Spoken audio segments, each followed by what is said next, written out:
नमस्कार साथी, मीरा श्रीवास्तव एडवोकेट आपका स्वागत करती हूँ। आज मैं बात करूंगी सीआरपीसी धारा है 127 के बारे में। भत्ते में परिवर्तन। जो सीआरपीसी धारा 125 के तहत किसी भी न्यायालय में कोई बात दायर किया गया है अधीन भरण पोषण के लिए,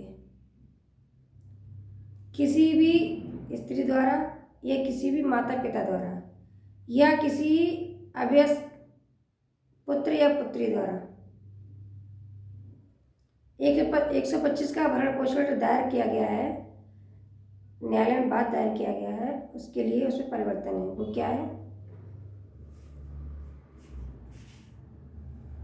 कि किसी भी मजिस्ट्रेट द्वारा अंतरिम भरण पोषण या मासिक भरण पोषण के लिए भत्ते में परिवर्तन यथास्थित अपनी पत्नी, संतान या माता पिता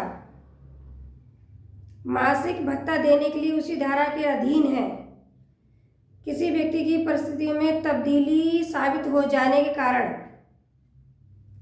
मजिस्ट्रेट भत्ते में परिवर्तन कर सकता है जैसा उसको उचित समझता है या ठीक समझता है।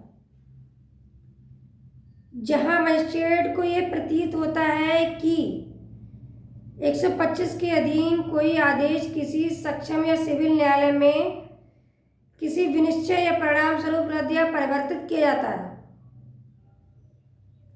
यह किया जाना चाहिए, वहां वह यथास्थित उस आदेश को तदनुसार रद्द कर देगा या परिवर्तित कर देगा, मजिस्ट्रेट परिवर्तित कर देगा।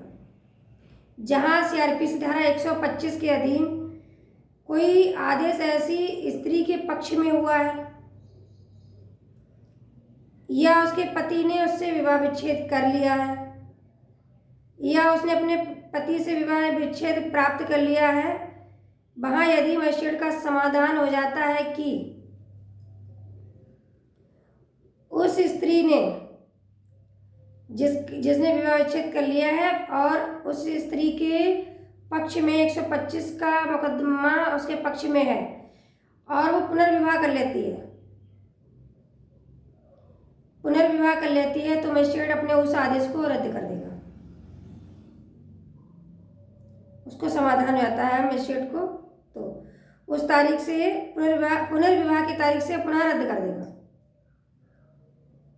और उस स्त्री के पति ने जिससे विवाह विच्छेद हो गया है, उसका स्त्री ने उक्त आदेश के पूर्व या पश्चात पूरी धनराशि प्राप्त कर ली जो पक्षकारों को लागू किसी रूढ़ि या स्वजनी विधि के अधीन ऐसे विवाह विच्छेद पर दे थी, जो ऐसे आदेश को उस दशा में जिसमें ऐसी धनराशि आदेश से पूर्व दी गई थी, उस आदेश की तारीख से दिए जाने से रद्द कर देगा। मजिस्ट्रेट को ऐसा महसूस होता है, ऐसा लगता है। अन्य दशा में अवधि की यदि कोई जिसके लिए स्त्री अपने पति या वास्तव में भरण पोषण दिया गया है समाप्ति की तारीख पर रद्द कर सकेगा। जिस भी पुरुष के खिलाफ किसी भी स्त्री द्वारा या किसी भी माता पिता द्वारा कोई बात दायर किया जाता है अंतरिम भरण पोषण के लिए, तो मजिस्ट्रेट को ऐसा महसूस होता है कि जिन पक्षकारों में विवाह विच्छेद यानी 13B क्लियर हो गया है और उन्होंने अपना पैसा ले लिया है और उस स्त्री ने अपना पुनर्विवाह कर लिया है, तो मजिस्ट्रेट उस आदेश को रद्द कर देगा उस पुनर्विवाह की तारीख से। सीआरपीसी धारा 127 के तहत भत्ते में परिवर्तन। अगर आपको मेरी वीडियो अच्छी लगती हो तो इसे लाइक करें, शेयर करें और मेरा यूट्यूब चैनल सब्सक्राइब करें। Legal talk by ADB Meera. बहुत बहुत धन्यवाद आपका। सपोर्ट प्यार बनाए रखिए ताकि मैं बेहतर जानकारी दे सकूँ। धन्यवाद।